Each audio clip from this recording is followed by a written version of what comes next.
Hi everybody, welcome to the Crafty Corner. You're crafting with Katryna.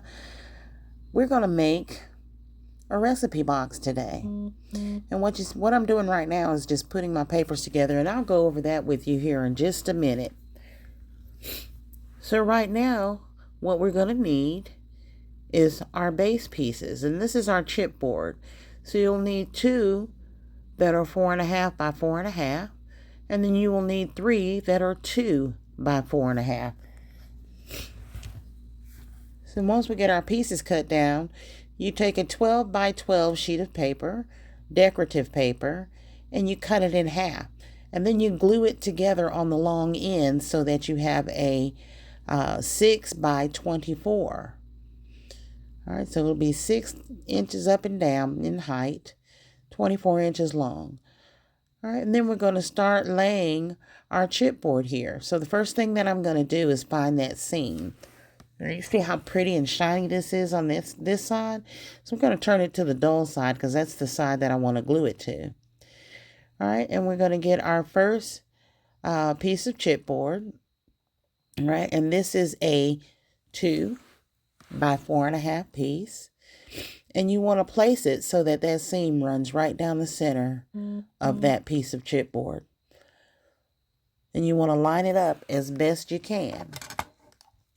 All right, I'm using the art glitter glue.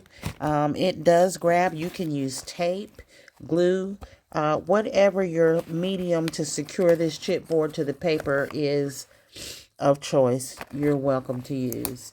I tend to use a combination of both glue and tape. As you can see here, I decided to put some tape down on this chipboard.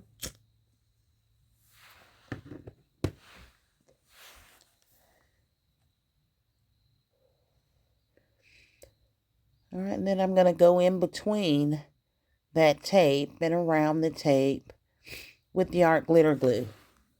And that's just to give it some security so that it stays in place.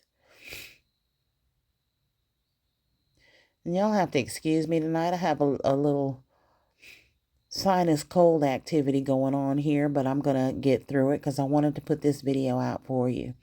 Now, as you can see, I use my ruler to measure there. I want to make sure that I'm at least 1 inch up on the paper from top and bottom. And I have a little more on the bottom than the top, but that's okay. All right, and then we just lay our chipboard down on that seam. All right, and then the next thing I'm going to do is place those chipboards. The next one would be the 4.5 by 4.5, and you would put one of those on each side of that center chipboard. All right, now I've laid my tape on all my chipboard, and I'm just going to go in with my glue.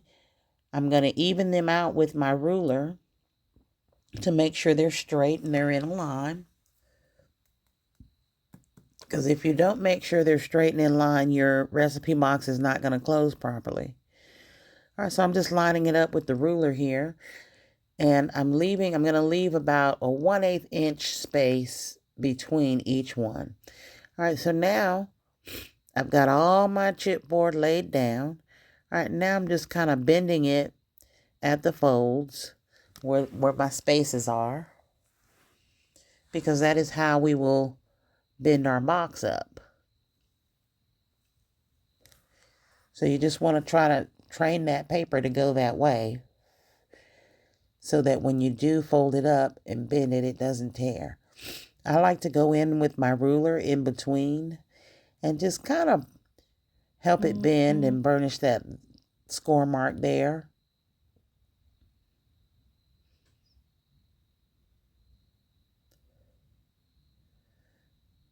Now, those two pieces there, I might have put just a little bit too close together, but that's okay. We're still going to work with it. And it does fold. And then we're going to take our paper on each end, and I'm going to cut off this excess paper. Now, you'll notice I only have excess paper on one end. The paper on that end, on the other side, that's okay. All right, so I cut them down about even. All right, then I take my ruler and I put it on the corner of my designs there because I want to miter those edges. And I just go in with my X-Acto knife and cut that away. So now you see we have a little, about a 1/8 inch or a little more right there at those corners. And that's so that we don't end up with those sharp pointy corners that we can't do anything with. And I'm going to do that on all 4 of the corners using my ruler and my X-Acto knife. And that's what your corners should look like. I'm going to do the same thing here on the other side. And just turn it so that I'm not cutting off all my paper, because you're going in at an angle.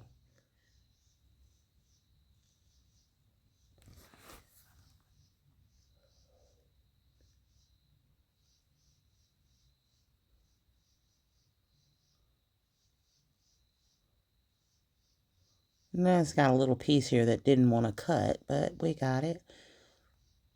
And then we'll get this last corner here.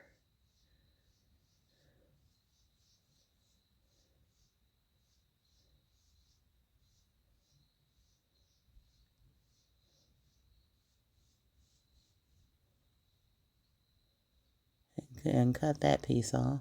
It just doesn't want to let go, does it? All right.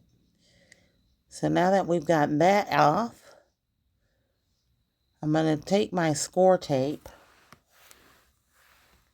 my flat score tape, after I train this paper to go up like we said before. I'm just bending those papers up so that when I get ready to fold them in, they're ready to go. And they know which direction they need to go because I'm showing them.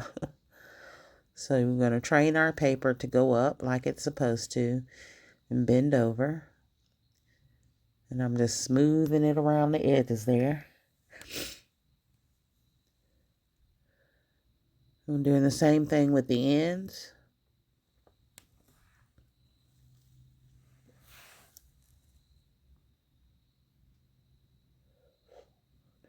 And I went in, I'm put my score tape down in the middle.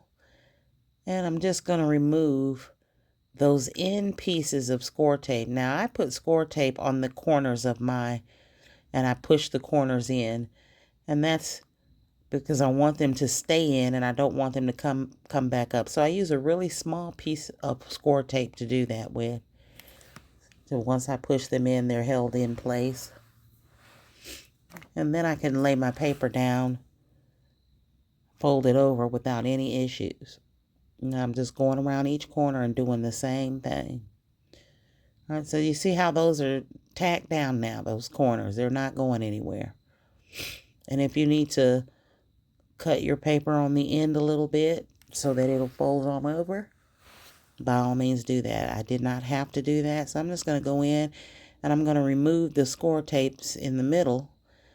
And this is double-sided tape, so I'm exposing that sticky end, and all I did was cover up those seams because I will go over this with glue once I lay my insert paper down. But what we don't want is glue down in those seams.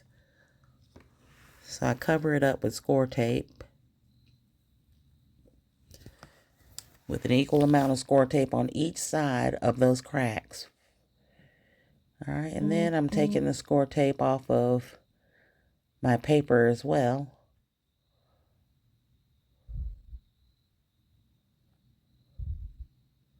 And now I'm going in with my glue. Now, right now, you really only need to put the glue on the ends or on your paper, ends of your paper.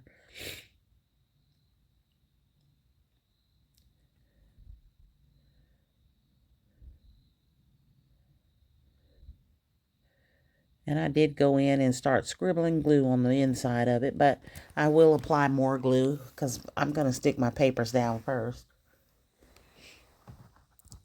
So if you glue up your center now, it's okay.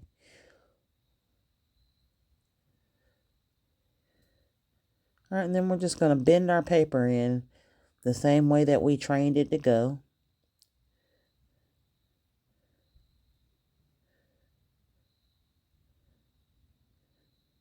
And smooth it on down.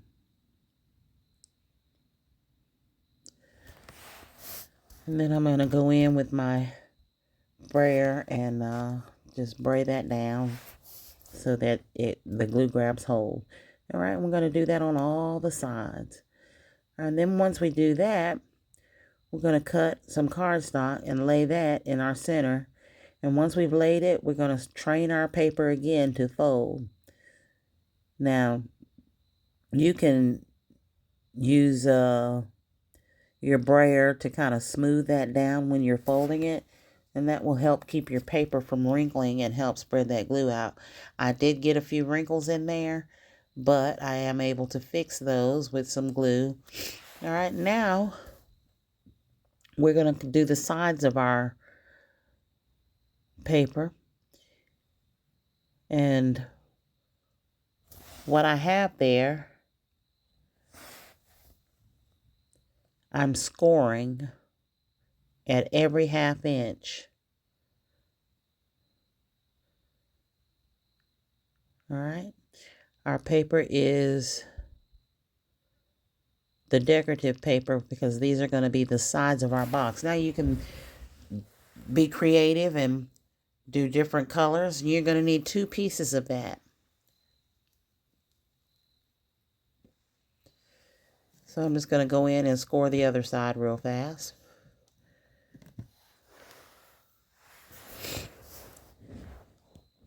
And then a lot of people, you'll see them put their paper at the top of the scoreboard and score. I am not that talented. I have to put it down to the bottom of the scoreboard where I can see it. You know, the beauty is I don't have to put it on its measurements. I just have to put it on, I started on an even number or a number. And then every ½ inch I score. Just like so. And what we're going to do is accordion fold these pieces just like this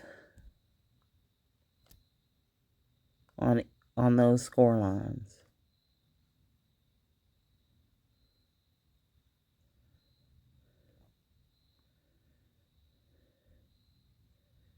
And you want to score on all of them because these are the pieces that will be on the sides of our recipe box.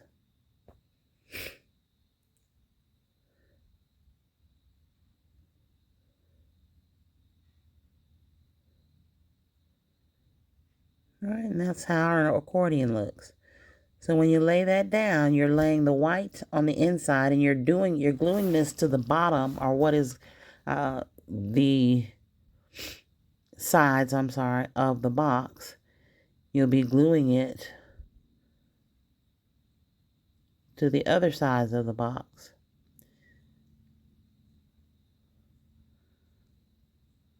All right, now once that's glued down, I'm going to go in and I'm going to put my Velcro on. Because I use Velcro closures, magnetic closures. You can use any kind of closure that you want. Or you don't have to use a closure at all. You can do the string closure. All right, and I'm particular about that Velcro, which one is the top and which one is the bottom. Your top one should be your skinnier, smoother one that you'll attach to the bottom. All right, and I have that turned around backwards, but I'll put it back the right way when I get ready to put it on the box. All right, and then feet, you can use any kind of feet on your box that you want to, or you don't have to use any at all. It's totally up to you. I'm going to put these little decorative balls on the bottom of the box. But that will be one of the last things that I do, and I'm going to put that button in the center of the bottom piece of my box, or the lid, of the lid of my box. And those are just some of the decorative pieces I chose for this particular box, but I have other decorative pieces that you can use, like these blings here. I got all of these at Hobby Lobby. No, I'm sorry. I got these at Walmart. These came from Walmart. And they're called Fashion Sparkles. You know, or you can use the round peg as a centerpiece. It is totally up to you how you want to decorate the top. All right, so there's our Velcro on the box. All right, and as you can see, the sides are on there. We've got our Velcro down, and our box is closing up very nicely.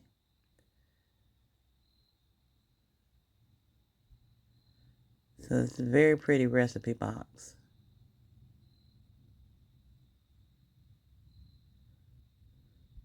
And I'm just lining that up so we get it in the right place.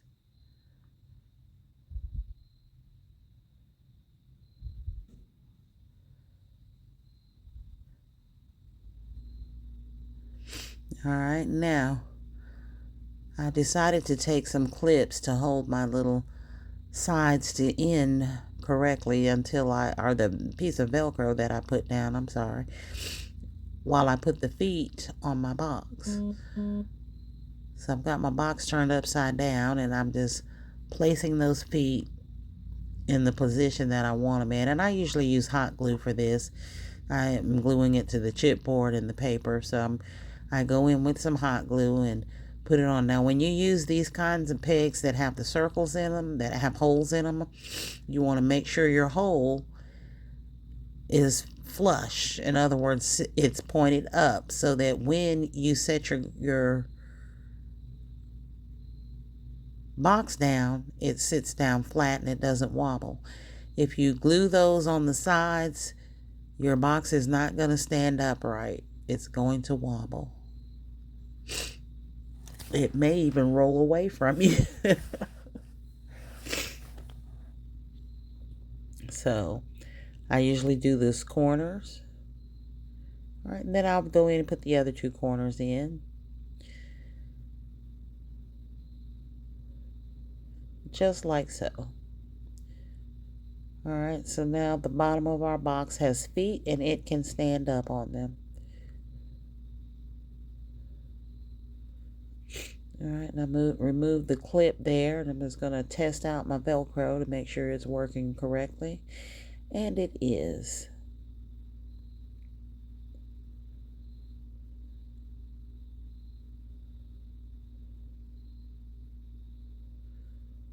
All right, and then that's pretty. That's the other side of the paper that we wanted to show, and that's the shiny side, and it's real pretty. This is a beautiful recipe box for that Diva's kitchen, honey, because some of you divas out there know you can cook. You need to write those recipes down and pass them on down to the family members, because y'all know you got that one person in that family that needs the recipe book. They need it. They need the box. You need to pass it down to them. They're the ones that you tell to bring the canned cranberry sauce to Thanksgiving, because, woo, y'all know what I'm talking about. So I made these recipe boxes just basically as keepsakes that you can put your recipes and things in and pass them down to your family members. So this is our box. Thank you for tuning in to the Crafty Corner.